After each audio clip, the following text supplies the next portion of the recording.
قادر صاحب آپ کیا فرمائیں گے؟ یہ ذمہ داری آپ لوگوں کو ادا کرنی ہے. آپ مرنے کے لیے ہمیں چھوڑ دیں، کل میں بھی مر جاؤں، کل کوئی اور مر جائے گا، لیکن اخیر میں خسارہ پاکستان کا ہے. ندیم ملک صاحب، انتہائی افسوسناک واقعہ ہے شہید ارشد شریف صاحب کا. اور ابھی تھوڑی دیر پہلے میں اسمبلی سے آ رہا ہوں، اور میرے خیال میں جتنے بھی لوگوں نے اسپیچ کی ہے اور انہوں نے یہی جو آپ والی بات کی، انکوائری کی مطالبہ کی ہے.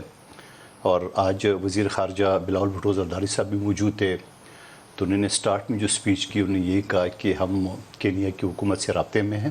ایون کہ پرائم منسٹر صاحب نے ان کے صدر سے بات بھی کی ہے، اور ہم وہاں جو ہماری ایمبیسی ہے اور وہ لوگ ہیں ان کے ساتھ رابطے میں ہیں. ہم انکوائری کا ہم نے مطالبہ کر دیا ہے کہ اس کی انکوائری ہونا چاہیے.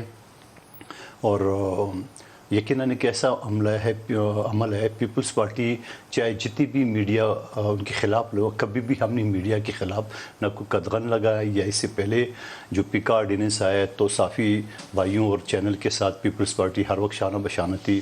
تو ہم تو تصور بھی نہیں لا سکتے کہ اس طرح کوئی واقعہ کی حوصلہ افزائی ہونی چاہیے. اور یقیناً انکوائری ہونا چاہیے. جو بات آپ نے کی ہے اس سے تو مزید خدشات، اور وہ جو میں نے شاید فیک ہے یا اصلی ہے جو کینیا پولیس کا جو اسٹیٹمنٹ تھا، تو اس سے تو بالکل ہی تو ہے، ویڈیو پہ بھی ہے، لیکن پتہ نہیں اصلی ہے جعلی ہے. جب پڑھنے کے بعد آپ کو ساری بات یہاں دل میں چلی جاتی ہے، لگتا ہی نہیں ہے، دل کو لگتا ہی نہیں ہے. اور پھر جو دو آدمی کا آپ نے نام لیا ہے، کون تھے، پھر وہ دبئی والے جو آتے، پھر وہاں ساتھ کے، پھر وہ گاڑی کس کی تھی، کیا تھی، وہ میں نہیں کہنا چاہ رہا ہوں. جو کینیا کی حکومت یا شاید جعلی ہے، مجھے آج کل تو پتہ بھی نہیں چلتا ہے.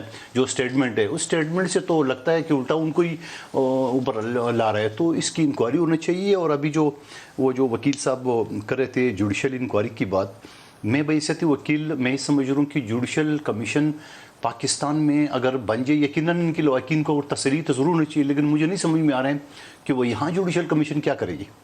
یہ ساری انکوائری تو باہر ہونی چاہیے دبئی کی، اور یہ تو سفارتخانے کی بیس پہ وزارت خارجہ ہی کر سکتی ہے.